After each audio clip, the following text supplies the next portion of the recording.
Okay, good evening, everybody, brothers and sisters. Thank you so much for joining us on this web meet by Elsia Carriage on building mental health resilience. I'm Claire Westwood. I'm the co-founder and executive chair of Laudato Si Asia Coalition for Courage of Care, Resilience and Ecological Justice. And I'll be a moderator for this evening. I'd like to welcome all of you from all different parts of Asia to this web meet. So I'll start with a simple introduction. Our Heavenly Lord, you know, today we gathered here to learn from a session on building mental health resilience. We believe you are present among us. We request you to send Holy Spirit to us so that we may enlighten from the today's session and be able to build a resilient mental health to overcome the challenges of climate change effectively. Guide us toward a healthier life in a healthier climate in our common you through Jesus. Amen. So this evening, we are here to talk about building mental health resilience. And this is a web meet by Elsia Carriage.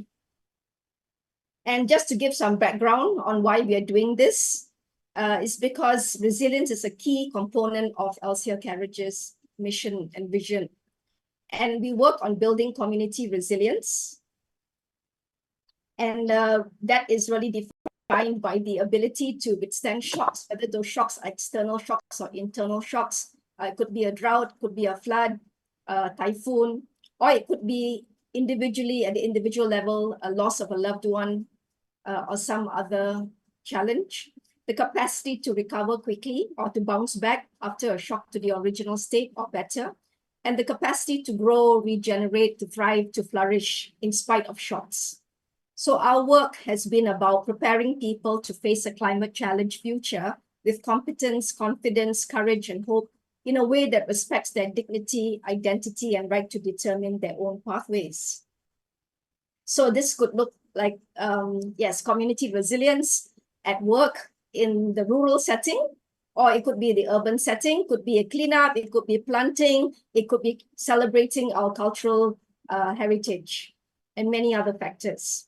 So for those of you who've been following our work, I normally put forward this framework of community resilience at the rural and the urban scenarios. And they both comprise 5 factors: landscape and settlement design for the rural, ecosystem capital, farm technological capital, resilience, adaptive capacity, and social capital. For urban, it's similar, except that we have urban living capital and urban ecological responsibility. But both of them have social capital, which is a key factor in community resilience. The stronger the social resilience is of a community, the faster they recover, the better they recover. So social capital, according to our assessment, has many factors. But here we are focusing on one of those factors, and that is health and strength. And that is physical health, psychological health, emotional health.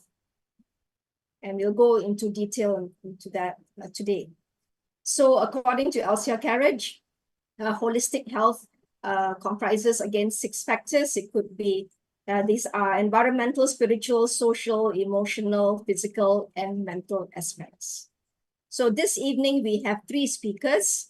Dr. Mary Bharathi, who will speak on why mental health is fundamental to a healthy society.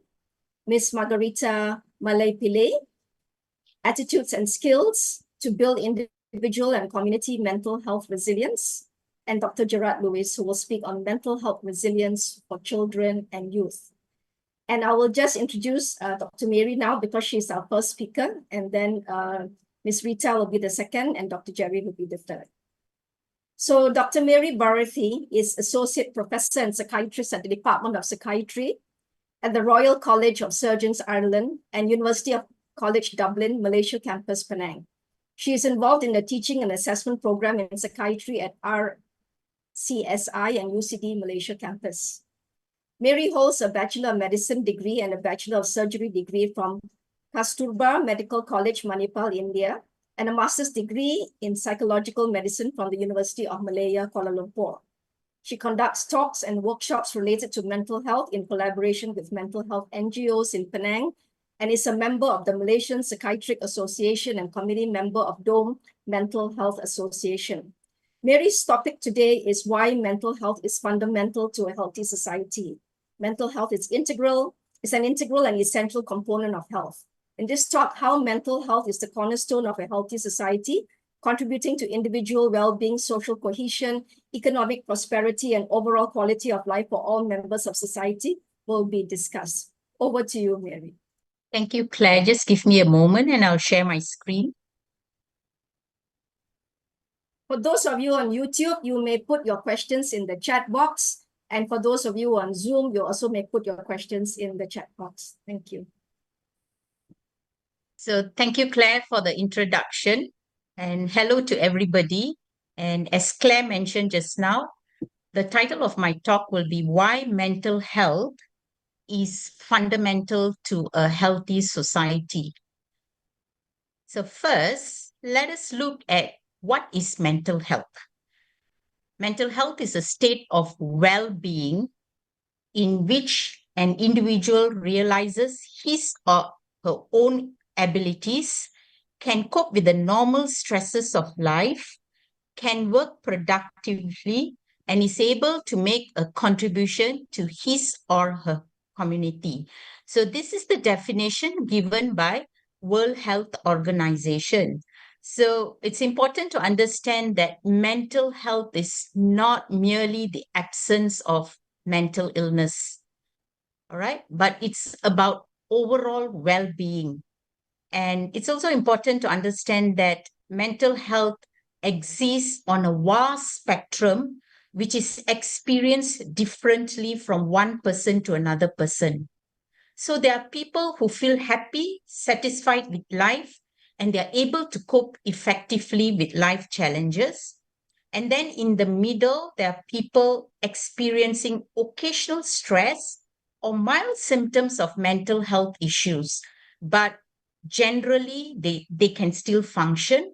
And then at the other end of the spectrum, there are those who face more significant emotional distress, having persistent symptoms of mental illness, which can significantly impact their daily life. So it's so important to understand that mental health as a continuum, because it will help us to also understand the importance of early intervention and support for individuals at these different points along the spectrum. Right. Next, I'm going to talk about a little bit more about mental health, and this is to do with the components of mental health. So the components of mental health is a complex interplay of various aspects of a person's life. So as you can see in the slide, it can include physical, social, psychological, spiritual, and environmental. And these components are interconnected and they influence each other, contributing to an individual's overall mental health. A bit more about the components of mental health. So, I'm just going into a little bit more detail about the components because it's so important. So first, you can see on the slide here is physical. So there's a very strong connection between physical and mental health. So taking care of one's physical health through this very important aspect of their life, that is exercise, balanced nutrition, and adequate sleep, can positively impact mental health. Yeah. So the next one is social. Social is about having good relationship with people and being connected with them. All right. So it's to do with relationship with the family, friends, and the community, because this connection can then provide social support, which is so important for mental health. Then next you have psychological. You see here mental, yeah. So sometimes psychological and mental is used interchangeably, yeah. And psychological is one of the core aspects of mental health. And psychological is not just about the emotion. It's not about feeling good and happy. It's psychological has got a wider perspective. Yeah. It's about a sense of purpose in life, self-esteem, self-acceptance, having resiliency and good coping mechanism. Yeah. So it's different from emotional. Emotional is to do with how a person manages their emotion, including experiencing a range of emotion in a healthy way. All right. Then you have spiritual. So, spirituality and a sense of connection to God is so important in mental health because it gives hope and meaning at times of adversities and a sense of purpose in life and also good coping mechanisms, yeah, through the practice of faith. And lastly, we have environmental. And this is to do with the surrounding environment, including access to resources, a safe neighborhood, a stable socio-economic condition. All right, all that has got a positive effect on mental health. And definitely, access to green space and clean air has been linked to lower level of stress. All right, so I move on next. I spoke about components now just now. Now I'm going to talk about determinants of mental health. So what I don't mistaken it as being the same as component, yeah. So determinants of mental health encompass a broader range of factors that shape and influence the components of mental health, which I mentioned earlier. And the best way or the easiest way to understand the determinants is to look at this biopsychosocial model, biological, psychological, and social model. Okay, and these determinants, so I've given some examples under the biological, psychological, and social model here. Now, these determinants can be protective factors that promote mental health, or it can be risk factors that can be detrimental to mental health. Childhood up and can be found under these three factors, yeah, biopsychosocial. Then risk factors can include, like here, you have genetic predisposition to a mental illness is a risk factor for mental health problems later on. Exposure to trauma or abuse during childhood. So I want to make a point here that risk factors that happen particularly during childhood are detrimental to mental health. Yeah, substance abuse or suffering from a chronic medical condition and living in a community with high crime rates. So these are all risk factors. All right, so I move on next, yeah.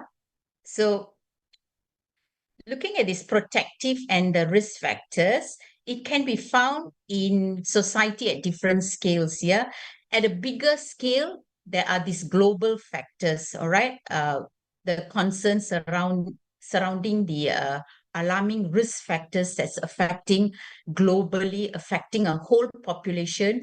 Example, economic downturns and forced displacement, climate crisis, to mental. Yeah. Having said that, it's also important for us to understand that each single protective and risk factors has only limited predictive strength. What it means is some people may not develop a mental health condition despite exposure to a risk factor. And some people with no known risk factor still go on to develop a mental health condition. But nevertheless, it's important for us to know that the interacting determinants of mental health serve to enhance or undermine mental health. All right. And so it's important that there is early intervention. And it's important also to address the determinants of mental health in promoting mental health. So now I move on to the actual topic about mental health and healthy society, I also want to talk a little bit about what health means here. So health as defined by World Health Organization is a state of complete physical, mental, and social well-being. And it's not just merely the absence of the illness. Yeah. So a healthy society is a community that effectively promotes and sustains the well-being of the members. Yeah. So mental health is a cornerstone of a healthy society. And when individuals are mentally well, they can function better in all aspects of their life. And these individuals are the one who will make up the healthy society. Okay, so mental health is crucial for a healthy society for some of these reasons, not all. I've listed only some of the reasons here.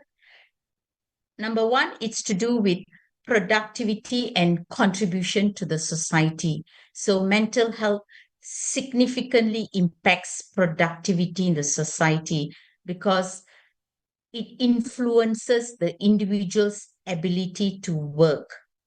All right, and to be involved in community engagement, which then contributes to the economy and the social well-being of the society.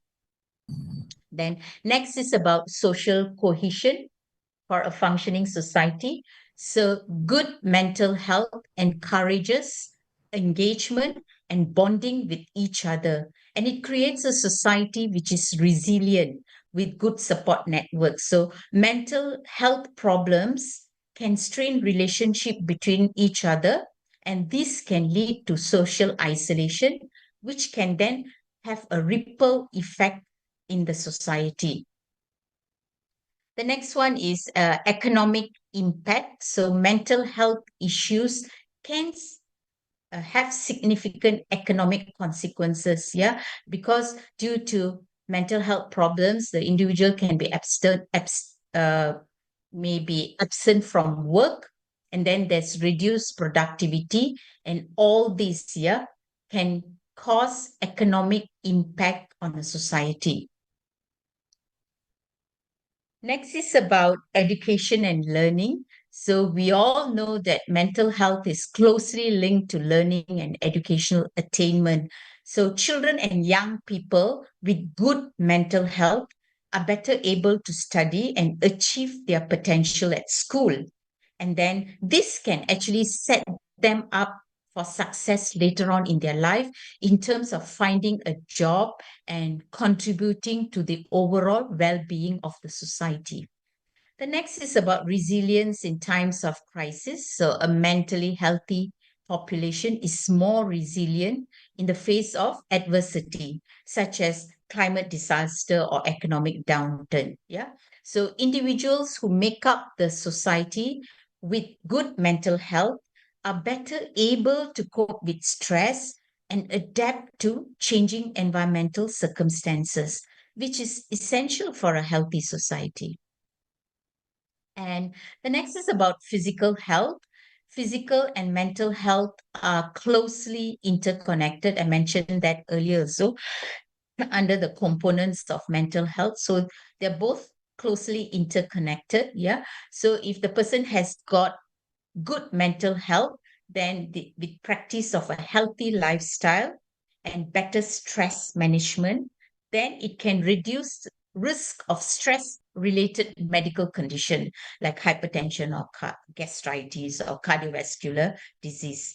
The poor mental health itself then can increase risk of chronic illnesses, yeah, and this can also increase the healthcare costs. The next is about prevention of social issues. So, addressing mental health concerns can help prevent a range of social issues, including like substance abuse, homelessness, and crime in the society. So, it's so important to understand that mental health is definitely the cornerstone of a healthy society, and the healthy individuals with good mental health are the ones who will overall make up a healthy society. So I would like, it's only appropriate that I finish my presentation by talking about how to promote mental health in the society. So creating a healthy society involves addressing mental health at all the different levels. So one of the most important thing that needs to be done is to promote mental health promotion and prevention. All right. So here it's about creating awareness about mental health, which can reduce stigma that is so associated with mental health and mental health problems, and encourage people to seek help when it is needed. So one thing that can be done is through education about mental health in schools, workplace, and also in the community. The next is about preventive measures. So investing in preventive measures can reduce the incidence of mental health problems. This includes having intervention programs, promoting healthy lifestyle, and addressing the determinants of mental health, the determinants which I mentioned earlier on. So addressing the determinants of mental health early is going to be very, very effective in promoting mental health. And also access to mental health services. It has to be made easy and affordable. It's so important for the well-being of the society, living in a supportive environment. So creating a supportive environment at home, at school, at work, and also in the society. So this includes like promoting work-life balance, trying as best as possible to reduce stress at school, at work, and fostering a sense of belonging and inclusion. This includes at home, school, in the society. And lastly, it's also about community engagement. This is about engaging communities in mental health promotion and advocacy efforts. Yeah. So it can help reduce isolation and build social support networks. So addressing mental health comprehensively uh, is so important. Individuals can then thrive in the society, and they can then contribute meaningfully to a healthy society. So with that, I will end my presentation, and thank you very much. Thank you so much, Dr. Mary, for that enlightening presentation where she shared with us the components and determinants of mental health and how to promote it in our society. It is our wish that, our societies are all mentally healthy ones, especially looking at the fact that we are in an existential crisis right now. Okay. So we'll go on to our next speaker, and then and we'll close with a session on a Q&A at the end, right? So our next speaker is Miss Margarita Malaya Pillay, Rita. Okay. And she is a registered counselor in promoting mental health awareness and support. She is the past president of the Penang Association of Counseling and Psychology and a retired school counselor. Rita's session today will help us explore how awareness, resources, and mindset impact people's attitudes and skills in resilience building at the individual and community level. Over to you, Rita. So the topic for our consideration this time for 25 minutes is actually attitudes and skills to build individual and community mental health resilience. A very tall order in 25 minutes. So looking at it, I thought that it is good to look at what the keywords are. Attitudes, skills to build mental health resilience in individual and community. So when you consider that you all are here, I think that already indicates a positive attitude and a willingness to look at what can be done. So I want to invite you to look at what we are discussing and sharing here in the light of your experiences, your contexts, and your roles in the different communities that you are part of. because I think it is important not just to know within our mind, but also in our life journey and in the experiences with people that we deal with, ourselves as well as others. So let me ask you, how do you view mental health resilience? What do you understand by it? And what might the people that you might work with understand by mental health resilience? We can bandy the word around, but what does it really mean? And how would we see it? Is it a work in progress? Is it a journey, a spectrum, a continuum? Is it a fixed state that your mental health resilience is like this at this state and does not change?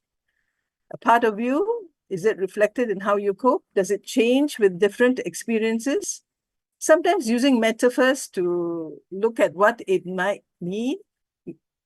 Can we see mental health resilience as a ball, a stress ball, an elastic band, a sponge, a shock absorber, or something else? How would you define mental health resilience? Let me present this one view of what we have heard from others as well. The ability to cope and bounce back in the face of challenging circumstances and adversity as an individual or in a community. So if we look at mental health resilience as the ability to cope and bounce back, bounce back does not mean that it will always be to the same level every time. It can change. So looking at what does it mean in your situation, what does it mean for the people that you might be working with? And community means not just our country, but also the family, our work colleagues, so the different people that we engage with. So when we look at it and we view resilience in them, what do we see and how do we decide somebody has a strong resilience and somebody does not? How do we determine for ourselves how we cope and bounce back? So many factors impact mental health resilience. So the challenges that we face and the choices that we make in the different contexts of our life, in the different roles that we play, the different experiences all impact how we cope and how we manage to come out of the situation, how we learn from it, how we adapt to it, how our mental health resilience develops. So I think many factors enhance. Sometimes some things may be more negative, sometimes things may be more positive, but how we look at it. So there are both external and internal factors that impact mental health resilience. So let me just look at some of them. Perhaps you can add on to others also. Internal dialogue is a key factor. So a person's ability to cope and challenge can depend a lot on what the person tells himself or herself. A person who says, no, I cannot do it, it's too much, it's always bad, may find that their ability to bounce back, to be able to cope, is affected. They may take more time. Whereas somebody else who may say, no, it's okay, it's a challenge, let me see what I can do about it. So that can make a difference. External pressure, continual criticism, continual pressure to perform. These things also can impact resilience. And how a person learns to adapt to it can make a difference. Unrealistic expectations, repeated losses. So if you look at it like a ball or a rubber band that gets stretched and periodically stretched, after a time, it loses its elasticity. So that can happen to people as well. So that can be one of the factors. So when there are repeated losses in a person's life, not just loss of people, but lots of other things, job, roles, even limbs, these things can impact mental health resilience, the ability to cope, and ultimately also the view of themselves. The amount of support or the lack of support that a person has, whether there are people who care, there are people the person can reach out to, there are people who reach out to that person. So these things can impact mental health and mental health resilience. So the ability to cope is going to depend a lot on many factors. And things are always in flux. It is not a fixed, static thing. And so I think awareness is key. When you throw a stone into a pond, it starts with a point of impact. progressively move outwards. So likewise, I think awareness has to begin with ourselves, each one of us, how we view it, how we cope, and how we see it in ourselves and in others. So then, what are the attitudes and skills that can promote resilience? So awareness of self and surroundings, your own awareness of how you feel in different circumstances, the tension that you might feel in different with different people in different circumstances, becoming aware of how your body reacts can help you to know what's happening and to be able to formulate choices and responses that will help you to use the resources available. A mindset that looks and says, no, I have to have all the answers and it has to be me and only me, I am the only one who has to do everything, will definitely stretch a person and will affect the person's ability to cope. So having skills to ask and receive support, knowing one's limitations, that can accept limitations and know this is what I can do, this is what I cannot do. And it's okay, not that one has to do everything. The ability to set boundaries and respect them. These are some of the attitudes that promote and enhance resilience. The ability to show and receive empathy. The willingness to query and consider alternatives. Sometimes people are stuck in a certain viewpoint and will not move away from that.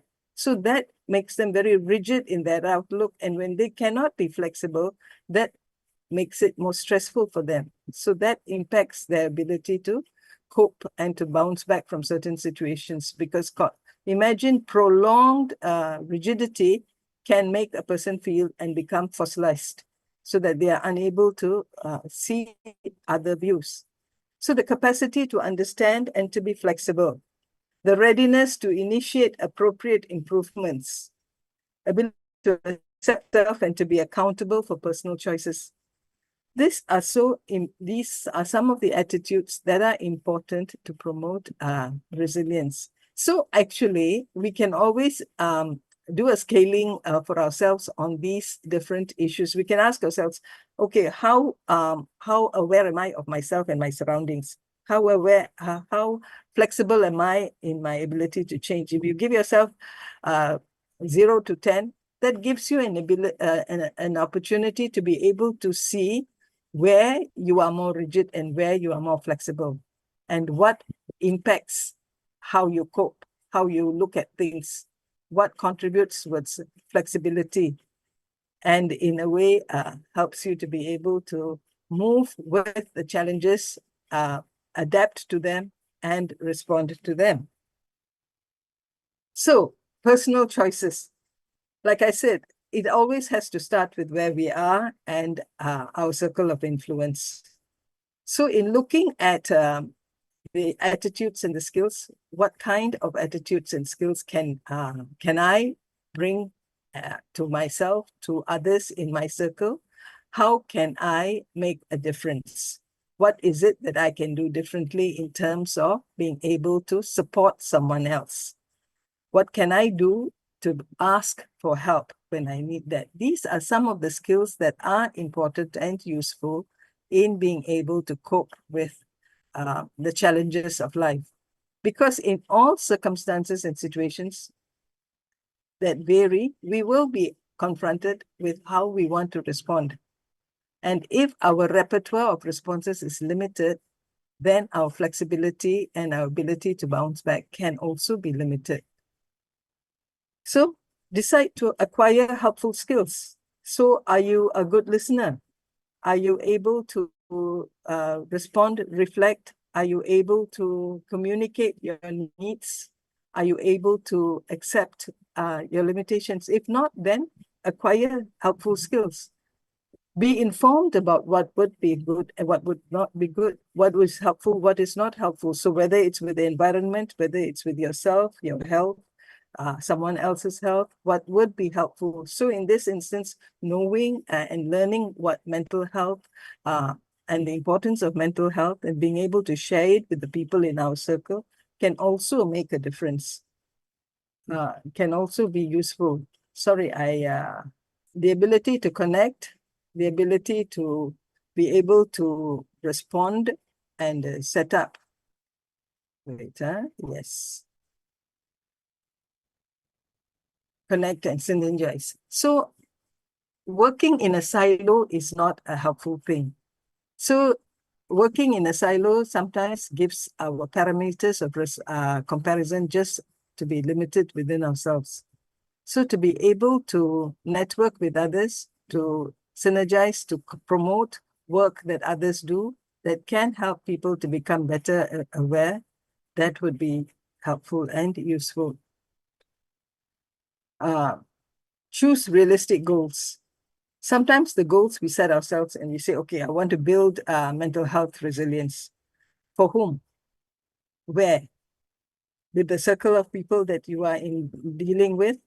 Then that is important to know and to set realistic goals, because in your own network, in your own context, to know who you want to deal with and how you want to be able to help is important. If you set yourself unrealistic goals, then it becomes difficult, because it becomes, you end up feeling more of a failure.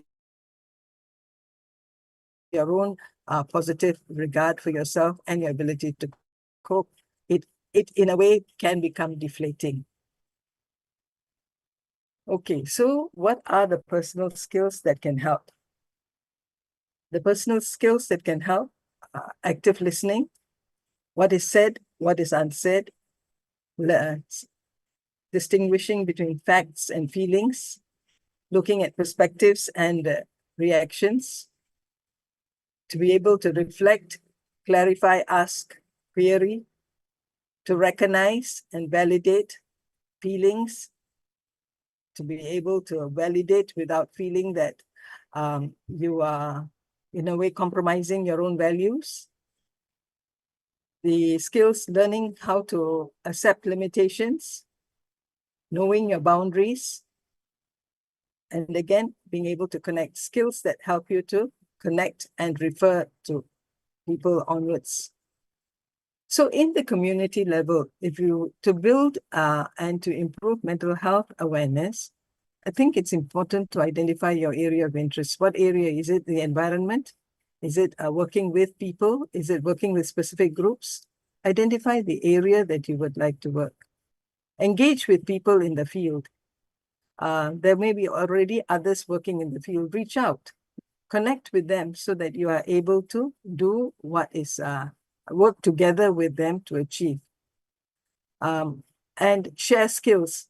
If you have particular skills, maybe in counseling, maybe you have particular skills in being able to organize, then doing that can help to make a difference, can help to improve the resilience level, because sometimes people are unaware. They don't know what is happening. They don't know what's available. They do not know what resources are available. So taking the initiative to point out what's available can make the difference. So you can initiate and help organize training workshops. Making training workshops that help people learn basic skills, helping skills, listening skills, communicating skills. That can make a difference, because what you are doing when you help organize such training workshops means you are increasing the level of skills in the community. And that helps people to be able to listen better and help others in their own circles. So in a way, it's like the ripples going out further and further away. The people that you train continue to go on to listen better, to help support others. And so in that sense, in the community, the helping skills increase, the mental health resilience improves, gets enhanced. But in doing all of these things, we can be very concerned about wanting to help, but it is also important to strike a balance between doing and being. Sometimes it is easy to get carried away in wanting to do and reach and achieve many things, but we find that what we end up burning out, being too tired, being too exhausted, because it all seems to depend on our shoulders. So that again comes back to becoming aware of ourselves. what we are doing, and how we have been able to strike a balance between doing and being. So you see, mental health resilience is not just a word that we pluck out from all of the books that we may read, but it is actually something that's lived out in our lives, in our daily lives. Being kind to yourself and others.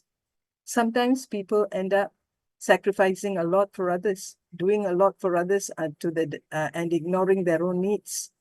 And so that has an effect. And after a while, the ability to cope becomes less.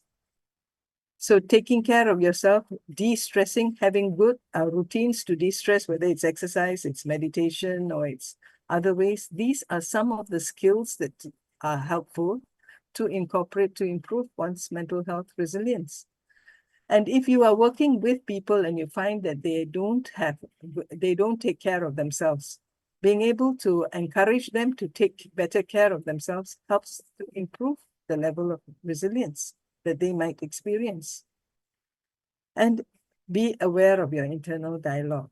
I cannot emphasize this enough, because I think our internal dialogue is very crucial in enabling or disenabling us in what we want to do.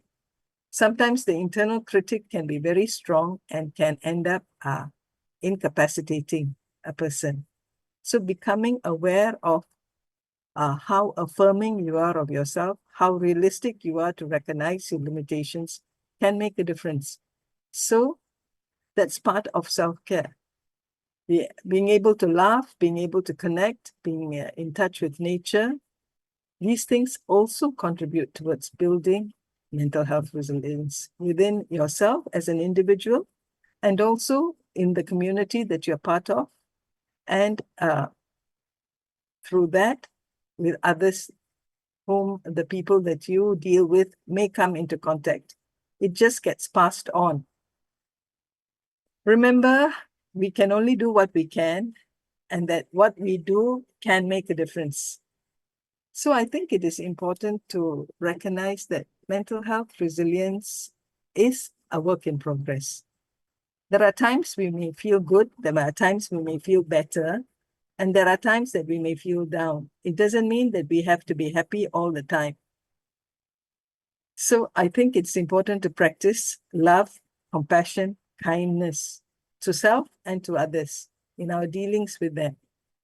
That helps to promote mental health resilience, helps to make people resilient. Because you see, how others deal with us and how we deal with others also impacts their ability to be resilient or not. Moments of silence and stillness where you can hear yourself, where you can hear nature makes a difference, helps to ground a person into doing what is helpful and what is beneficial. But sometimes there's a lot of noise within a person because there's so many conflicting voices, so many competing demands. And that also becomes one of the internal factors that affect a person's ability to cope and to be able to bounce back. So imagine if they don't have anyone to support them, to talk with, to encourage them, then they just end up feeling more and more isolated. And this is what leads to sense of feeling burnt out, where the rubber band loses its elasticity and things become difficult. Being mindful of what we hear, see, smell, touch, feel, all these things help to ground us, helps us to see that we are in community, that we are part of the world that we live in, that we are not isolated and living away from others. And because of that connection, it helps us to be able to reflect and to rebound in ways that being isolated may not. Avoid the tyranny of having to be perfect. Sometimes what impacts negatively on a person's ability to cope is the need to be perfect. That adds a lot of stress. And if we require perfection in others, that contributes to the right. So become aware of the conversation, aware of the dialogue that emphasizes perfection. avoid the tyranny of having to have the last word. There are some people who always have to have the last word. They have to win.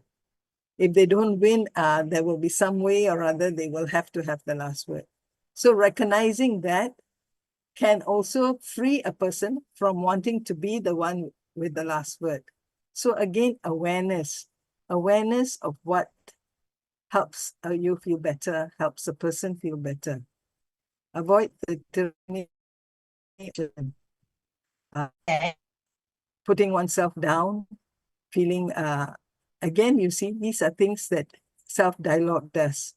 You can never be good at this, you can never do this. And sometimes this is the result of what has been told to us in our growing up years. Sometimes this is the result of what the people that we work with, the messages that they give us verbally and non-verbally. So these become ways in which we begin to feel more and more deflated and unable to cope. Perpetual tension. So imagine if a rubber band is pulled taut all the time. After a while, it will snap. Perpetual tension affects ability to be resilient. So there are moments when we need to relax, need to let go, and need to be able to be flexible.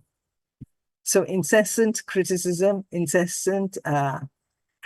Sometimes some people, they will compliment, but there will be a sting to the compliment. This was well done, but it could be. So in that way, the affirmation provided by the compliment is robbed of its effect. So these are some of the things when we become aware of the things that affect a person's ability to be resilient, things that eat away, gnaw away at a person's self-confidence. So what can we do to avoid these things? Well, we can learn how to confront where and when appropriate. It's no point confronting where it is not going to be appropriate, where the fallout is going to be far worse. So knowing and being able to have the skills to confront, to be able to say, this is how I feel, this is what would be better if it could be done, and being able to be non-confrontational even while confronting is a skill that can be learned, that can be practiced. So sometimes it is judicious to withdraw. So withdrawing and not having to deal with toxic environments helps us to be able to reflate instead of feeling deflated. Being forgiving. Forgiveness does more for the person than for the other. Because when you end up forgiving, you end up not carrying the burden of anger and frustration. And you have chosen to let it go. Finding common ground and working with people helps to build resilience, build community, build a sense of sharing and camaraderie that help people to achieve more. Working with rather than against. So not necessarily to always have to compete. I think it is helpful to be able to work together with the person rather than working against. Again, working with people helps us and makes a person feel much better and more connected with others. And connection is important. As human beings, we are created for connection. And so when we don't have that connection, we end up finding ourselves more and more isolated.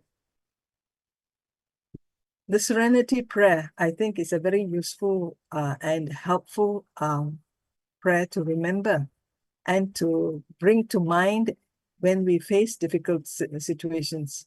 I think it embodies resilience.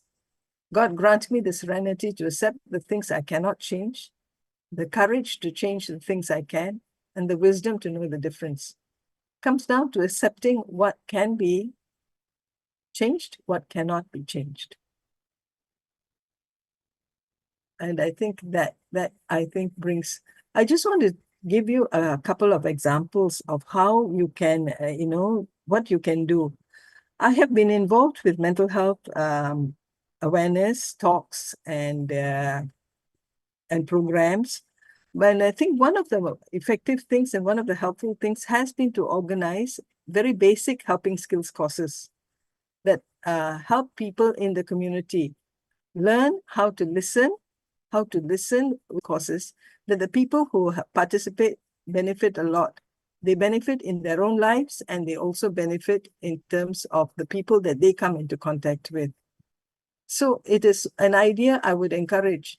Get in touch with the professionals in your own areas, in your own communities, in your own countries, the people, psychologists, psychiatrists, counselors. Develop a team that you can work together with and put together courses that are not too time consuming, but which give people a chance to meet up, to interact, whether over Zoom or in person, and in that way establish connections. And these connections actually foster resilience, helps to build ability to cope. And much later, many years later, you may find that they still get back and connect because the connections were established at a time when they were needed. And so, to come back to the topic, attitudes, skills to build mental health resilience in the individual and in the community, I would say let's become aware, know what resources are available, and consider the mindset, develop the mindset. I think with that, I think I will end. Thank you. Thank you so much, Rita, for all those valuable tips you've given us on how to maintain our sanity and to, keep this positive and healthy outlook on Sorry, life. I forgot to switch on my video. Okay. All right. Thank you so much, Rita. All right.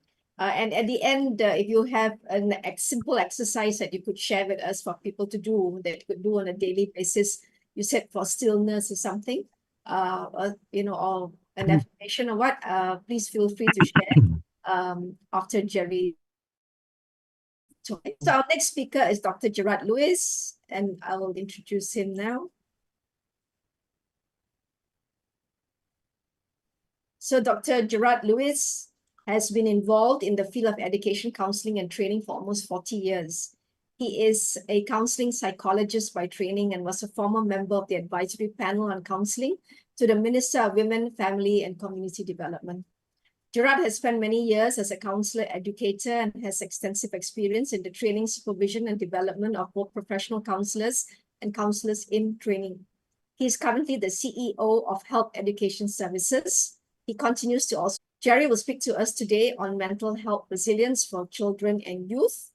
Resilience is a natural adaptive process that happens in the face of disruptions, and with the right support, children and youth will be able to tap into resources within themselves and the community to bounce back from the stresses that comes from life's painful experiences.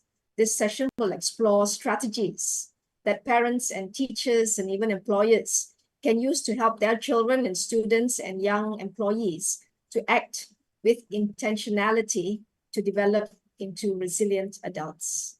So I'll give you Dr. Gerard Lewis, and Jerry, you will have time to show your video. So go ahead with that. All right. Thank you so much, Glenn. Let me try and put this on slideshow, get this up there. And okay, all good? Yes. Right. Good evening, everyone, and thank you for spending 2 hours of your life this evening with all of us. Thank you for the opportunity to share some thoughts on the topic of developing resilience in children and youth.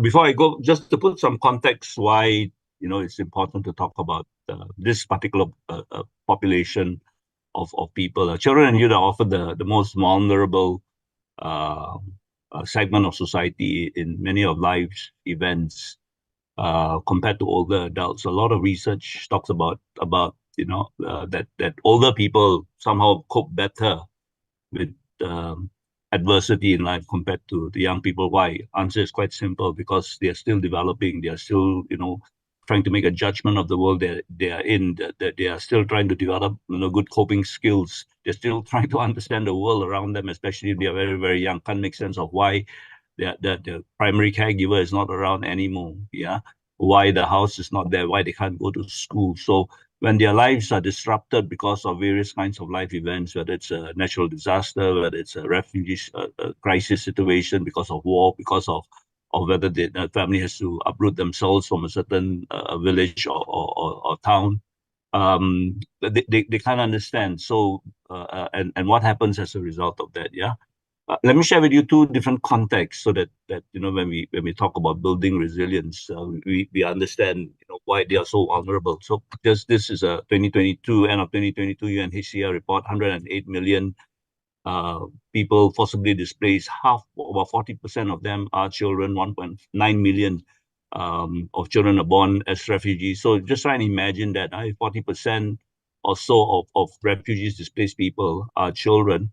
And half of that, 48%, remain out of school. And school is that all important environment where they learn, where they are able to make friends, when they develop that social support that my two previous speakers talked about, when they develop various kinds of skills, when they are view of the world growth. They say education is a great leveler in life, where they have opportunities to move up out of poverty, but not being able to go to that school, then immediately disadvantages them even further. Yeah. 4.4 million stateless people, and in many countries, Malaysia being one of them. If you're a stateless person, you don't even have access to education. Yeah, you're not allowed to go to school. Um, and when you look at some studies on uh, this one particular study by Duckman and colleagues on the mental health of mental distress in refugee children, just very quickly to just give you a sense. So bear in mind that there's not a homogeneous cohort, that we can't say all children will suffer this depression, PTSD, post-traumatic stress disorder, or anxiety. Um, and what they experience will very much depend on gender, age, origin, country of origin, settlement, etc. So a lot of different environmental internal factors that determine um, mental health distress.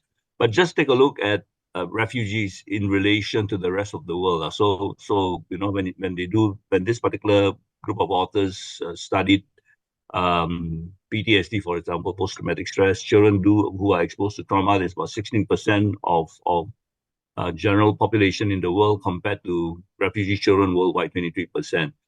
Depression, about 3% worldwide stats. Children who are refugee children, about 14%. Worldwide prevalence of children with suffering from anxiety disorders, 7%, and almost double that for refugee children. Yeah. So already you get a sense that this particular life event, if they are refugee children, there's a greater sense of mental health distress compared to children in just normal circumstances when they are impacted by this mental health issues. Another issue is the issue of climate change, and this UNICEF report 2016. I'm sure the more recent reports will show even a higher figure. Number of children potentially exposed to climate risks and their effects is alarming. Currently, over 500 million people are living in areas with extremely high levels of flood occurrence, and nearly 160 million live in areas of high and extremely high drought and severity, and most of them live in some of the world's poorest countries with the least capacity to manage the environmental risks. Interesting, I was in Bahrain, where my wife is currently, and of course in the Middle East, when they build their cities and their towns and their houses, they don't really make a whole lot of provision for drainage, because it hardly ever rains in that country, in those many of the Middle Eastern countries. When I was there, I think it was reported in the world news all over the world. Maybe about 3 weeks ago, there was this huge rains in the UAE as well as in Bahrain. Where I was in Bahrain, the following day, it rained the whole night, and schools were closed because it just flooded, and the closed for the whole week because they had more rain in one night than they had in UAE, for example, than the last 2 years, right? So just a simple disruption of rain. I mean, rain happens every day in Malaysia, every other day, if not every day, in Malaysia, and people complain about it. I always enjoy the rain, because when you live in another country where you hardly see any rain, you celebrate the showers of blessing. Yeah.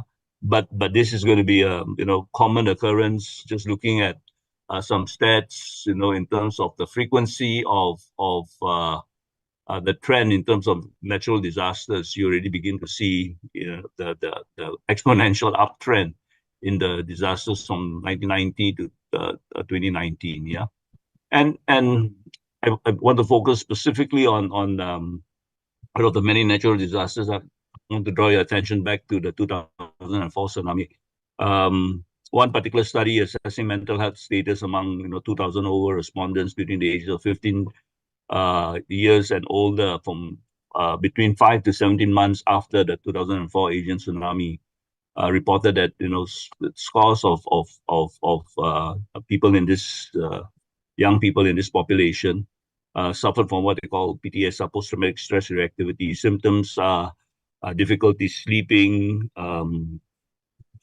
they get agitated, sudden outbursts of anger, self-destructive behavior, overly watchful, with suspicion of their own surroundings, easily startled, difficulty concentrating. My own center about 20 years ago for psychology, we did some work with UNICEF Malaysia. We work in a small village up in Kota Kuala Muda in Langkawi itself, and they also had some impact of that tsunami. Yeah, and we were doing psychological first aid with the community leaders and teachers and people in the local health ministry. Yeah. 3 weeks after the impact itself of the tsunami, we assess, up to 55% of children assessed 3 weeks after the tsunami had suffered from mild to severe trauma. And one of the things that you will see during the time that we were there, the report from the teachers in the school, and this was a very genteel community, very slow moving, typical rural community, and there were a lot of reports of sudden aggressive behavior, a lot of graffiti on the wall, fights happening between children in school, even among adults. They were also quite aggressive with one another when they were, used to come together for gatherings. Now this was a village that was very much torn apart. Very much because of the impact of the tsunami on the whole community. Much more with the young people in the community. Yeah, and some of the outcomes are not surprising because, as I said, the natural dependence. Yeah, the need for dependence. It's left open. They are left vulnerable because they lose their primary caregiver. So imagine if you lost your family, you lost your father, mother, your primary caregiver. What do? You're completely lost. You're in the hands of some total stranger taking care of you. Stability of the regular routine, your school, meeting with friends, becomes fractured because of the disaster. Unexpected loss of the primary caregiver, therefore, makes them feel alone, wondering, why they are in this situation. So try and imagine, every day you turn on the TV, you can't run away from the Palestinian crisis, and you see these young children crying. They are wounded. They are hungry, they are dirty, and no, even the adults find it difficult to care for themselves, what more, with the children who are just left in that kind of state. Yeah. So and imagine what happens to young people like this. What is the kind of trauma that they live with, when I know I've started with a rather gloomy picture of the reality of life. I want to also show you what happened.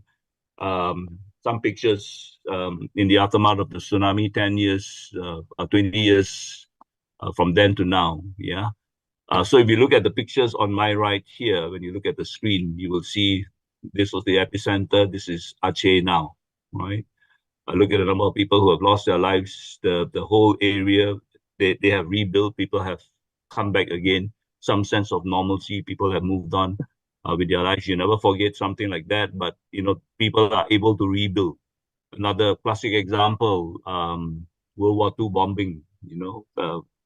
What happened in Europe, in Dresden, right? Look at the church today. They've rebuilt that whole church. Look at after Hurricane Katrina in the US, 10 years after Hurricane Katrina, before and after. So what this suggests is that the other two speakers have also alluded to this. the life happens. Yeah, difficulties happen. We all, as Claire said when she introduced the topic, we all go through some kind of life event, and for some people more often than others, that will impact us. Yeah, so resilience in itself is it's not, you know, something that is a personality trait that some people have more than others. Yeah, and involves, as what Mary talked about, or Rita talked about, behaviors, thoughts, actions, and anyone can learn. So all of us, you know, there's hope for all of us. It's not a trait, that it's something that can be learned. It can be developed. Yeah, being resilient, as I mentioned, doesn't mean that we don't experience any difficulties in life. All of us will at some point or another. Yeah. The issue is not that we experience difficulty. The issue then is, what do we do when we are confronted with the challenges that life presents itself to us? And some of those pictures share with you the idea that we are able to adapt, we are able to adjust with that change. Um, and if we are able to then cope with the challenges that life presents itself, as life presents itself through us, through those difficult moments, then that's what it means to become more resilient, what it means to become stronger. The question is how, which I will talk about in a short while. Yeah. So resilience is that process of adapting in the face of adversity, trauma, tragedy, significant threats, and sources of stress. I think the other two speakers have also talked about this, the ability to navigate adversity through challenges. Okay. So just a quick introduction to what some context before we talk about some strategies. Therefore, how do we help our young people through developing mental health resilience? Let me start first with the self, of course. Um, an important thing always is, as children grow up, they need to have this sense of a positive view of self. Sometimes we call it the self-esteem. Some people call it the self-concept, regardless of, you know, some different definitions of that term, self-esteem or self-concept, that they have a confident view of themselves. If you notice, if you, you know, I assume, you know, many of you would have children growing up. Both my kids are now young adults already; they are working. But when I teach, you know, a subject in developmental psychology, and talk about the early years of life, and they are trying to, you know, find some independence. They will run. They want to run ahead when they realize they've got legs. Yeah, they don't want you to carry them anymore, and they are running. But they won't run forever. They will run maybe 20, 30 meters, and then they'll stop if they don't hear you, and they will turn around. If they see you there, they will continue running, right? Just the sense of that, the sense of independence, the sense of freedom, the sense of I can do it, I can run by myself. A lot of parents, you know, favorite word when children are growing up is don't. Right? So I shared this little picture here, you know, of this little boy kicking a ball. Sometimes if you want to teach them something, show them how it's done, whether it is, you know, playing a game, whether it's fixing something, whether it's washing the dishes, whether it's tying the shoelaces, right? Very important ritual that young boys have to learn, or young girls have to learn, also learning how to tie your shoelaces, because that's a very important part of development, rather than you always doing it for them because it's too slow. But teach them, show them, then let them do it. And when they are able to do it, that sense of I can do it. It may not be perfect, but I can do it, you know. And it's not about perfection, as I will say, show you later on. It's about the effort that one puts in. Praise, not perfection. Yeah. But be honest. There's some people, oh, you know, you will last. Oh, well done, well done. You will last in the race. It was okay, well done, well done. You know, artificial praise. Yeah. So if something didn't turn out right, and it's obvious, everybody knows that you was last in the race, I'm proud of you that you didn't give up. You could have easily given up in this race, or you could have given up in this competition. You could have given up halfway through speaking to this presentation, but you didn't. So I'm proud of you. It may not have been the best presentation, it doesn't matter, but it is the effort, the praise for the effort, not perfection. Yeah. So tomorrow's another day. So encouraging our young children gives them a sense that, yes, maybe it's not so bad. Maybe I can get through the next difficult challenge that I face. Yeah. So helping them develop this positive view of self, avoid harsh words, judgments, you know, If you are like a typical Asian parent in Malaysia and your child comes home with, a lot of red marks, you get the scolding of your life, especially if you're someone in my generation or even today, parents get pretty upset. I spent so much money sending you to an international school you fail. If you're going to fail so much, you can fail for free somewhere else in a public school, but why you send you to an international school? They get scolded, hounded. uh you're lazy. Simple thing also you can't do. Are you stupid or what? And sometimes when you hear parents being so harsh to their children, you wonder what happens to them as they grow up. What happens to the sense of self? What happens to their sense of worth? Right? um as Dr. Bharati said, Dr. Berry said, mental health today is not just an absence of illness. That we don't just focus on an absence of illness. It's focusing on what is right about you, not what is wrong about you, right? So when you're focusing on what is right about you, we talk about focusing on strengths rather than weakness or failures, because we all fail, and that's the truth. I often tell my students, if you ever come across somebody who's perfect, please let me know, because I will go down and bow to him and say, Scott, I finally found you. Right? All of us make mistakes, and that's the reality of what it means to be human. And so when we are looking at young children growing up, exploring, experimenting, trying things out, they won't always get things right, and that's perfectly fine. That's to be expected. But the important thing is we create an environment where it's safe for them to try. It's safe for them to fail. It's safe for them, to not be laughed at or humiliated because they didn't get it right.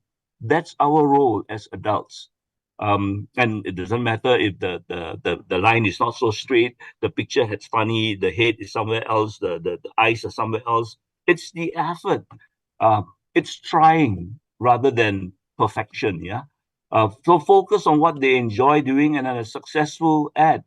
Um, that some parents, I notice often, a child at the end of the day, when they come back from school, they have to go for different kinds of tuition classes. In Malaysia, tuition is the big thing. Parents spend so much money sending their children to school, and they come back, they got math tuition, they've got the physics tuition, they've got music lessons, they've got dance classes. By the time, it comes to 9 o'clock, they're exhausted. They're exhausted, and when they sit with you, and they want to watch a bit of YouTube with you, or they don't watch TV anymore, they want to get on their social media. It says, hey, why are you on social media? Go and study. Don't you have homework to do, or something? And that your child will, if you don't be surprised if your child tells you, it's easy for you to say, I've also been working the whole day. What about you? Right? You are not the only one working. I'm also working the whole day. But often we push them, to achieve so many different things, because for some parents, they never had a chance to study the piano, so that now they want their children to learn the piano. They want to send their children to dance classes because they think it will develop this, that, and everything else. And for some children, they're just not cut out to do some of those things, and because of that, they don't excel in that, and they end up feeling miserable about themselves. So be mindful about setting them up to fail, rather than forcing them into an interest area, or to develop a certain kind of skill which they have really no inclination or aptitude towards.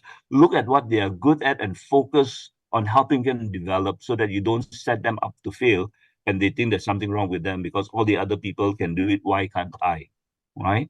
I hope that makes sense. Nurturing a positive view of self. When we talk about relational strategies, um, so many different ideas. Yeah. So for young people, we're all social beings. Yeah.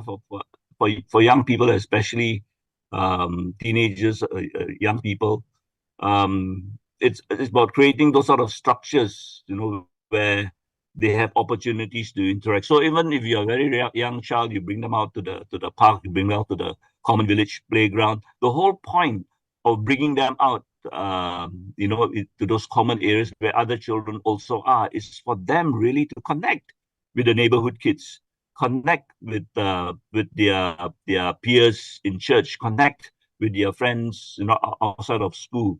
Um, so that connection helps them, develop this um, um, support when things go wrong, and they know that they are not alone. I'll share with you a nice little story of a student of mine currently in the school that I'm in. Yeah. So whether they are structured opportunities in the examples I gave, or whether they are unstructured opportunities in the park, learn to play with other kids, learn to share with other kids. The kindergarten teachers will always have this phrase, sharing is caring, right? And so it's teaching them those sort of social skills that will already set them out to learn how to develop those sort of social support skills. Yeah. And the APA, the American Psychological Association, talks about connecting others with others, provides that social support and strengthens resilience, right? Um, I think Rita talked about the importance of learning to listen to others, learning to be empathic, and learning to also share what's going on with me, learning how to talk about my feelings. That's important. That's such an important part in when working through our own emotions and working through our own conflicts, our conflicts with people, learning how to talk about why I am hurt, learning how to talk about what upsets me. And so if children are able to do that, and when they're going through difficult moments, at least they know how to talk rather than keep things inside, and all sorts of mental health issues then surface, physical problems also surface because of that inability to know how to express this very important thing called emotions. Yeah. Some interesting studies, statements, positive social relationships, social support, and social acceptance help shape the self-esteem, and vice versa. If you have positive self-esteem, you also are able to develop a sort of positive relationships with other people. These two studies, sorry if some of my studies are a bit dated. Yeah. Resilient adolescents who have higher self-esteem were less likely to be involved in risky behavior in comparison to their less resilient peers. This is taken from various journals on addiction, and in my studies on relapse and why people relapse, after uh, being involved in drugs, and they try to get on the road to recovery.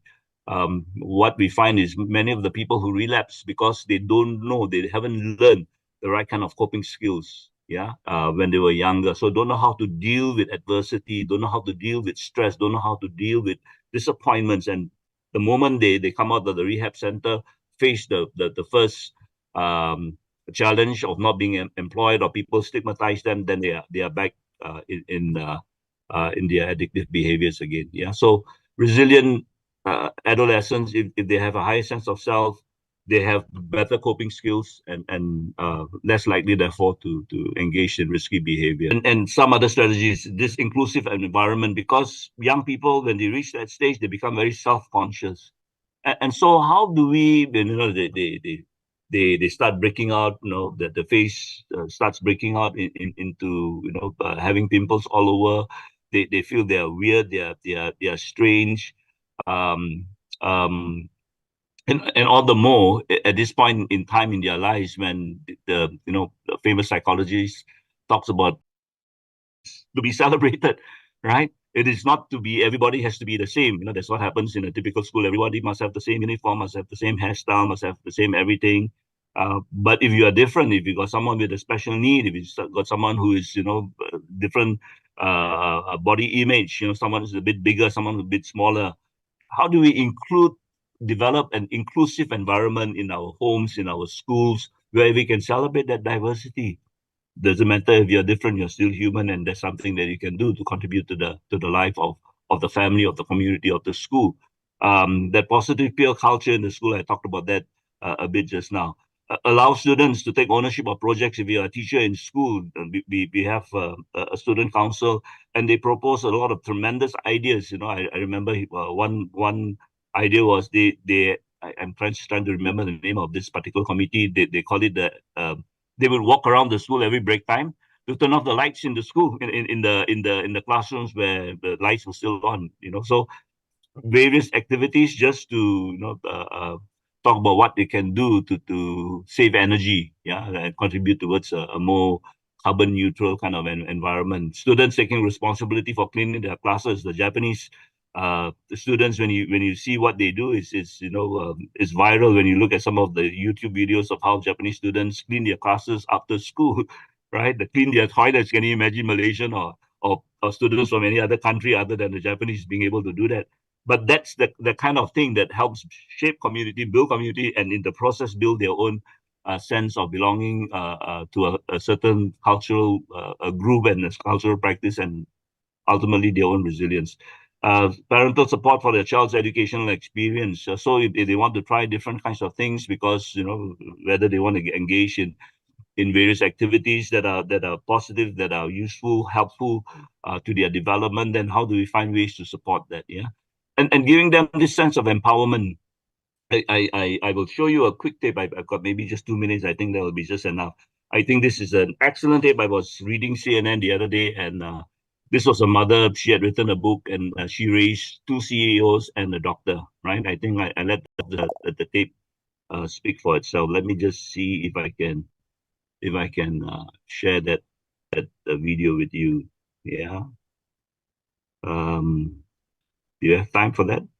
Still, where? Yes, go ahead, Jerry. Okay. This is Esther Wojcicki. She's the mother of 3 daughters, and all of them have been extremely successful. Susan was the most level-headed. She was super easy to take care of, baby and child. It was like she was born being rational. And I thought she was so great that I was like, oh, I'll have another one. Janet, on the other hand, I think she realized that she was second. So as soon as she had an opportunity, her number one goal was to beat Susan. Along came Anne. Janet was not too happy with Anne. She loved Anne at the beginning. And then week number 3, she's like, can we take her back now, Mom?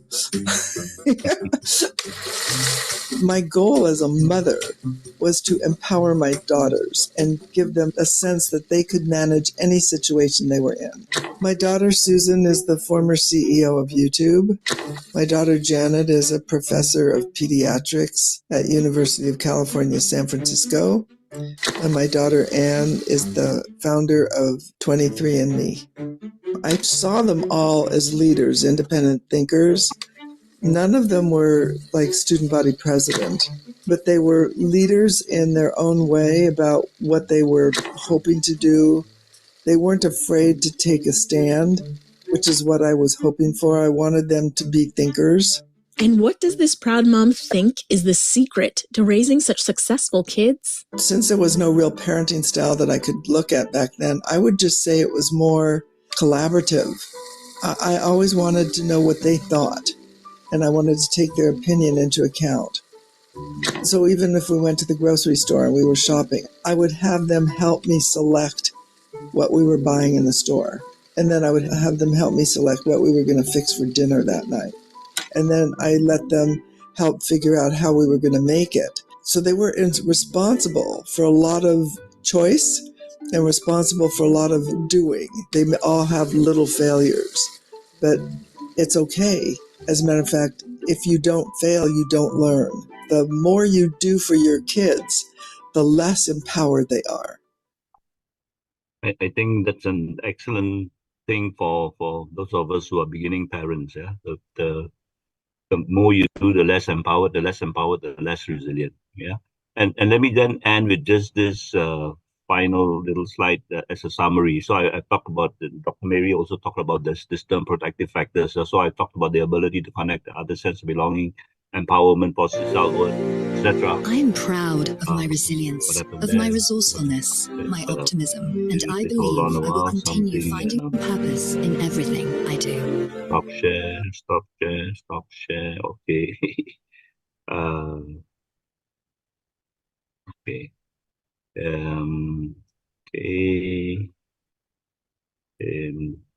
And let me just end with a story. One last item which I didn't talk about in the other slides was this idea of developing a deep sense of religiosity, religious belief, spirituality. I think Dr. Mary also alluded to this idea. And there are quite a number of studies, especially of children who have undergone natural disasters, trauma, where having that anchor, that spiritual anchor, plays an important part in helping them cope with adversity. yesterday I had lunch with a former student of mine, and this is a young girl. She's a clinical psychologist at this point in time. One of, really a very bright, uh, positive student when she was in university. One of the members of my peer support group, and when she and a group of friends. And I hadn't connected with her for 7, 8 years now. It's been quite a while. So then she happened to be in my school talking about resilience. And I said, quick, let's have lunch, meet up. And I'm going to give a talk tomorrow night about this very same topic. Tell me, what is it that you talk to my students about regarding resilience? So she said, I shared my story. I said, what's your story? About how I dealt with adversity, my medical problems. And I said, Francis, you're too young to have medical problems. She's, in the late 30s compared to myself with all sorts of aches and pains. Too young to have medical problems. But she says, yeah, I thought so too also. Then about 10 years ago, she discovered she had a disease of the brain that I forget the term, the actual name of the disease, but it was the hardening of the arteries in the brain. And so she had to have two major brain operations to basically do a bypass of those arteries that were blocked. The prognosis is degenerative. It will harden. The surgeon doesn't encourage a third surgery or fourth surgery. She's come to accept that anything can happen at any time. She might just suffer a stroke, and she might just collapse. She might just get the brain aneurysm, and die. But that's not what brings her down, right? So she continues to do her work. She says, I can't strain too much. Maybe at most I'm able to do one session like today. I gave a talk, and that's about it. I can't manage the rest of the time. She works in a part-time private practice with another group of former students of mine. She may at most take two sessions, one in the morning, one session in the night, to do a bit of counseling and therapy. But what keeps her going is her faith. Is this God put me in this world? I don't know how much time I have left. Do whatever God wants me to do. And if it happens, it happens. But I leave it in the hands of the Lord. And I just thought that was just tremendously powerful and reflecting really how faith plays such an important part in the lives of all of us, people of faith, when we are faced with adversity, how those moments, connection with a higher being, helps us through those difficult moments. Thank you very much. Thank you very much, Dr. Gerard, for that wonderful talk and the insights you have shared with us about how to help young people develop resilience in themselves so that they can cope with life better and be happy. So now it's open for questions. And are there any questions here anyone would like to ask? Otherwise, I have got a number of questions here. Anyone like to speak out now? Okay, I have a question for Dr. Mary. You mentioned the importance of the physical is very closely connected to the, the mental health and, emotional health. To what extent do you find this true, that there are many people who are saying that most illnesses actually caused from the mind, and then are manifested as, you have stomach problems or you get cancer or something or other. What's your take on this? We see a rise in especially non-communicable diseases now. To what extent do you think it's related to stress in life and so on in society today? Some conditions, medical conditions, are definitely stress related. Like I mentioned earlier, hypertension, heart disease, gastritis, all that is actually stress related conditions. if you want to correlate stress and cancer, I think it has to be something that's evidence-based. We need to have evidence to support that. So I won't say all medical conditions are related to stress. Yeah, but there are evidences supporting hypertension and gastritis and cardiovascular diseases to stress, not all. Yeah. Okay. And stress too can cause it can affect the immune system, and people can develop immune diseases as well. But again, everything has to be evidence-based. So I won't say all are associated with stress. Okay.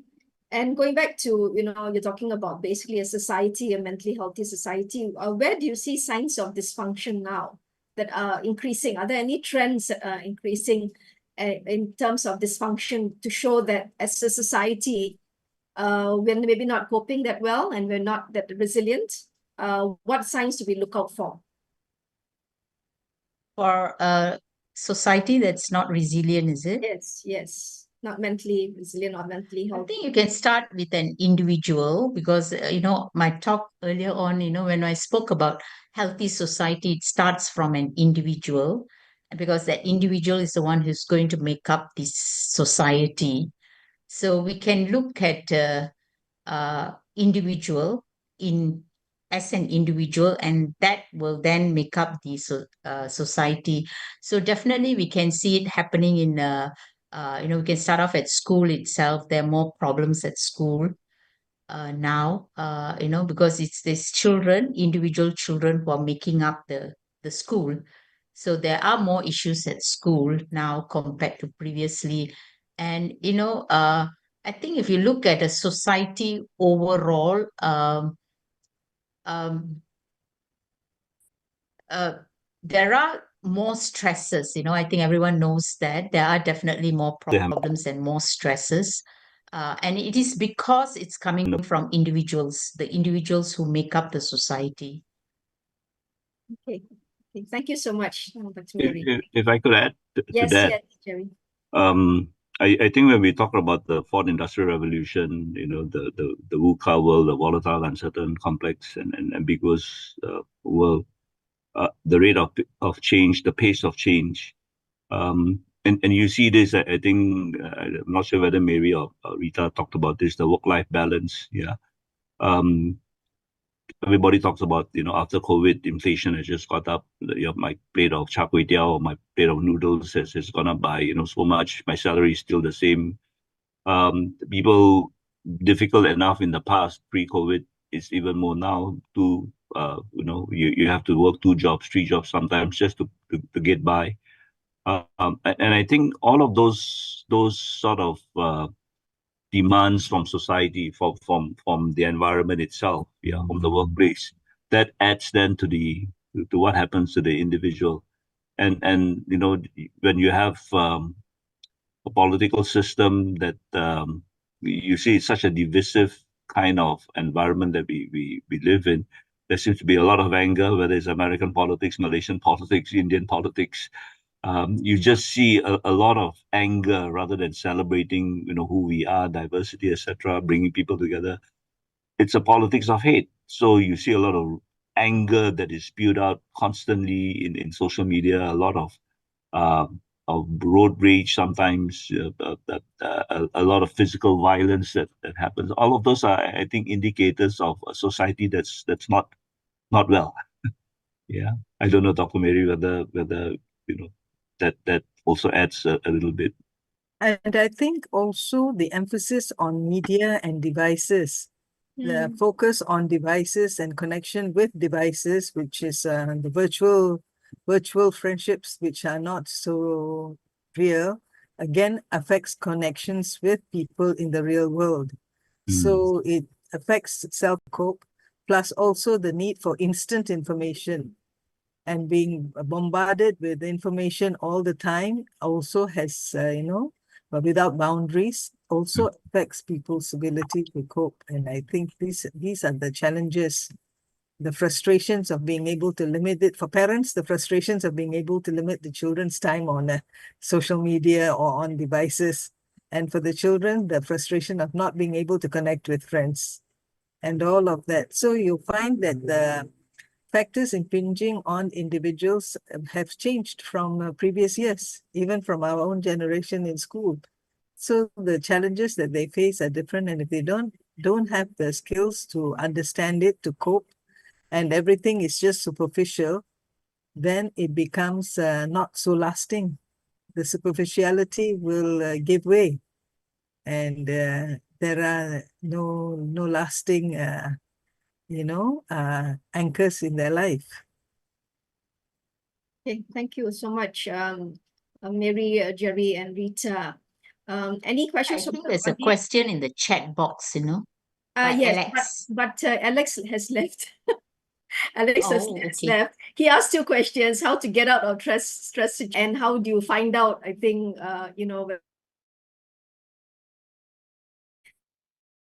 didn't raise it. Okay. Yeah, but if anyone else has, continue to ask. Yes, Hi, Dr. Annie. Jerry. Go ahead, Thank Annie. you, Hi, Dr. Annie. Jerry.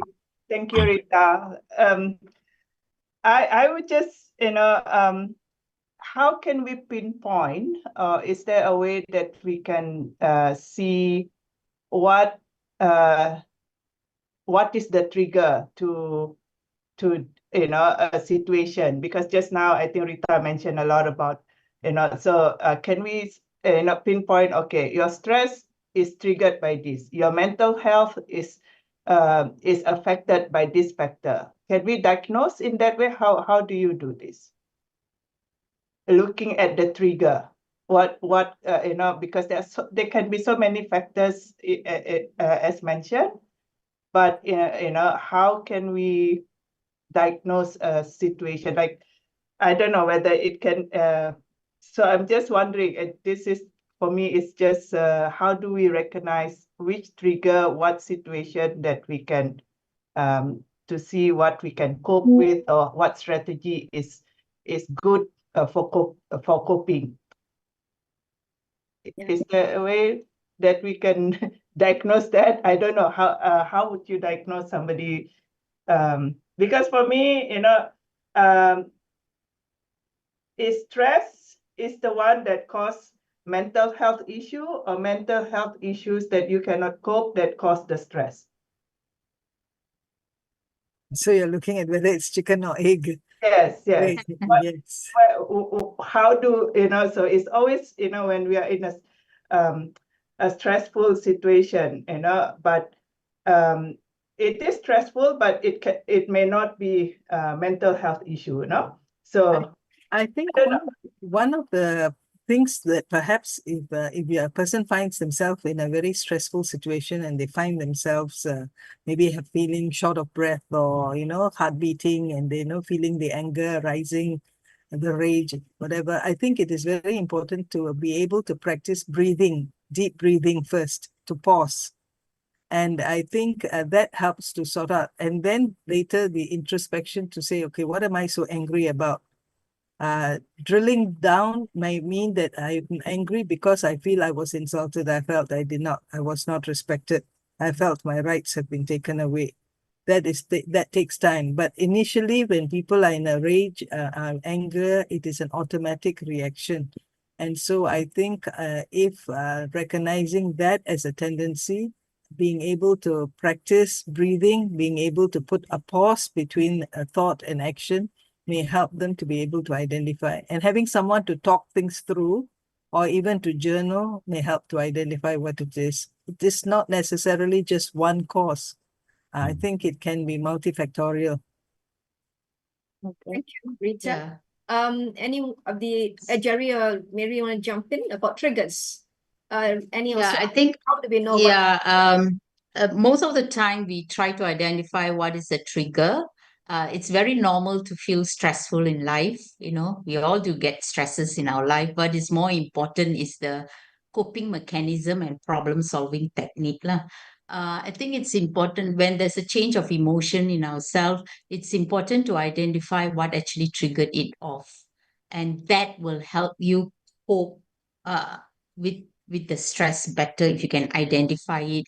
The other thing is, if a person is having stress and is going through some emotional problem, that itself can give rise to other stresses in their life, in terms of maybe relationship with people, the way they function at place of work, and so on. So there'll be added stresses as well, because you're asking the question, stress comes first or mental health problems come first. Okay. A lot of the time, when a person is having some mental health issues, it's very important to identify what is the trigger and then come up with the way of coping with the trigger. But the mental health problem or whatever they are having can also cause other stresses in their life. Because when a person is not mentally well, then it can affect relationship, work, and so on. Thank you, Mary. If I Jerry? were to just two things. One, if I give a simple definition of stress and as the perceived inability to cope, and the operative word is perceived, and the inability to cope, right? And stress is always something that is future paced. So I'm anxious, I'm worried, right? So that causes me stress, can't sleep in the night, because I'm constantly thinking, what if, right? And I'm using what we call a cognitive behavior framework. So anxiety really comes from your perceived threat. So Dr. Mary talks about, you need to identify the trigger. So what is this perceived threat that you think is going to happen to you? How realistic is this threat? It hasn't happened yet. What do you think that you can have, therefore, to help you deal with the threat? So work through step by step how to deal with the threat. Rita talks about, mindfulness, the idea of deep breathing. If suddenly you get a panic attack, just become aware of the present, because, you're not going to die from a panic attack, but just be aware that it's happening, and how to deal with it as it happens. If you are angry, anger from a CBT perspective comes from, she uses the word, why am I angry? Because he disrespected me. That's a value. You perceive someone as, infringing on your values. That's why the anger surfaces. So if you are able to identify the stream of thoughts that actually happen as they surface, and you understand, internalize it, you therefore in some ways detach yourself from that, and then able to then better manage the Goldman talks about emotional intelligence. So just being aware of emotions as it surfaces, and part of the EQ is also being aware of how as it surfaces in others, and how to deal with it. But that's a loaded sentence. How to deal with it? Those are a whole lot of skill sets that you have to develop through therapy, to talking with mental health professionals. Yeah. So I think it is good to be able to reflect on oneself and one's own reactions before one gets caught into a situation that is triggering. So that's why I think awareness is very important. Self-awareness, awareness of what is important to you, what crosses the boundaries for you, and also I think knowing what relaxes you, what you find pleasure in. Because if there are no relaxation techniques, no visualization techniques that you have been used to, then you have your pool of resources is limited to cope. So it's only like angry, shout, then it becomes a cycle that is hard to break. Thank you. Thank you, Rita, Mary, and Jerry. This is the last question for the evening. If nobody has any other question, because we are talking about also some relation to climate. There is this thing about young people, especially adults, especially even those in their 20s, having this what they call eco-anxiety or climate anxiety or whatever, and it's becoming more prevalent across the world. So maybe just a quick statement from each of you on how you think we can take preemptive measures to deal with this, because we are dealing with children, we are dealing with young people, we are dealing with people at an age, whether they want to get married, want to have children, don't want to have children, and so on, and having a gloomy outlook, because that's what the science is saying. The science is a really, really gloomy outlook. What hope is there? You talk about having hope and so on and so forth, but they turn around and ask you, what hope is there? The earth is, rolling down the hill. And I'm a young person, I have this life ahead of me, but I see danger, I see destruction. So how can we help younger people children or teenagers or young adults, and even any of us cope with this and still have hope and courage. Thank you. If it's okay, let me just use my former student as an example. Yes. It's not if we die, it's when we die, right? That's a given.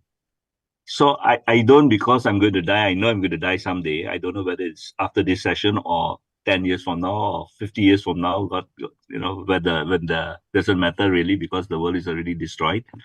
But do I think about that prevents me from getting up in the morning tomorrow and I've got 10 things I have to do or 50 things I have to do? I get on with life.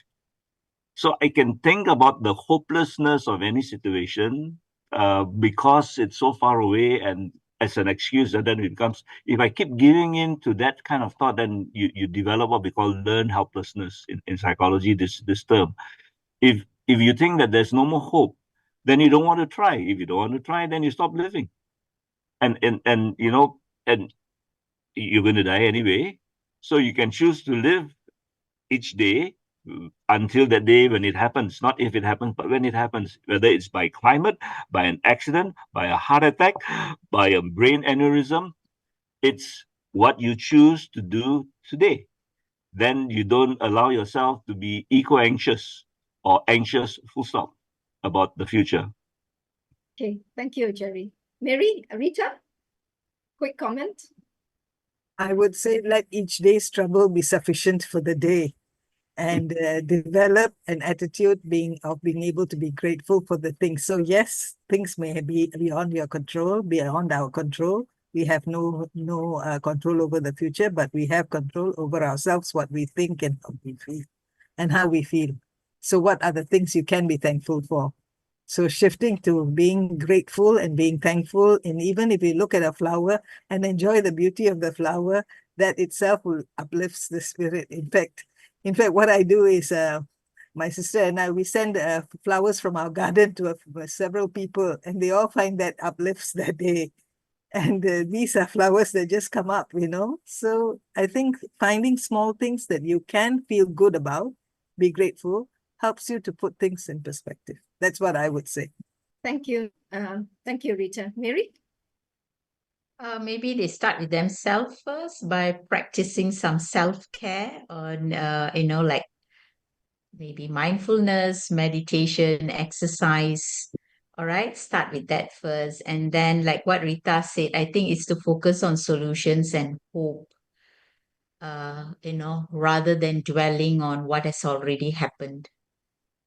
So, you know, getting themselves involved in some community that, you know, that has got focuses on environment, trying to connect with nature, join a community. Yeah. Thank you. Thank you so much to our three speakers, Rita, Mary, and Jerry, for your excellent presentation. I'm sure all of us have benefited so much, and I wish we could go on, but we've come to the end of our 2 hours. It's been a very, very fruitful and enriching 2 hours. I want to thank all the participants here for showing up and staying till the end. I'd like to also thank Eve for the technical support, and Luke, who's actually running this on YouTube. To all the YouTube people as well, you know, I hope that you also enjoyed the session. I'd like to call upon Sister Ase to say the closing prayer.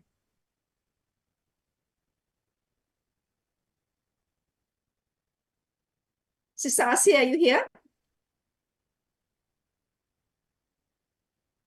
I don't know whether she's here or not, but I thought I saw her a minute ago. Sister Ase, are you here? Yeah, she is here. Yes, sister, go ahead. You're muted, sister. You're muted. Have to unmute. You have to unmute, sister. You're still muted. Okay. Okay, yes. Let us place ourselves in the presence of God. In the name of the Father, and of the Son, and of the Holy Spirit. Amen. God, our Father, we thank you for this opportunity to gather virtually in this very relevant session on building mental resilience. More than ever, We realize that the present generation is exposed to different factors that affect one's mental health, either the community, workplace, and the family. We also realize the close relationship on climate, environment, and health, which impact more on children and youth, most especially the poor and marginalized. We thank you for the resource speakers who have generously shared valuable ideas on how we can handle the different challenges and situations that can be triggering factors to affect us mentally and spiritually. We grant us the grace of the Holy Spirit to acknowledge and to be mindful of our inner resources and strengths, as well as identify and accept our limitations. Help us to be compassionate with ourselves and others, to widen our circle of influence, and establish sincere relationships to help us. Acknowledge the uniqueness of each person, the ability to cope with adversities and strengths. Moreover, we also acknowledge the beauty of nature that you have given us, that could be a source of strength for all one of us. Most of all, we entrust ourselves to the maternal love or care of our Blessed Mother Mary, whose love abounds for all of her children. This we ask through Christ our Lord. Amen. Amen. And the Father, and the Son, and the Holy Spirit. Amen. Thank you so much, Sister Ase. God Good bless night. you all. Good night. God bless us all. Thank Yes, you, if you want the everybody. presentations, you can write to me. Everyone. It's in the chat box. If Do you want. want to take a We photograph, Claire? can The photograph?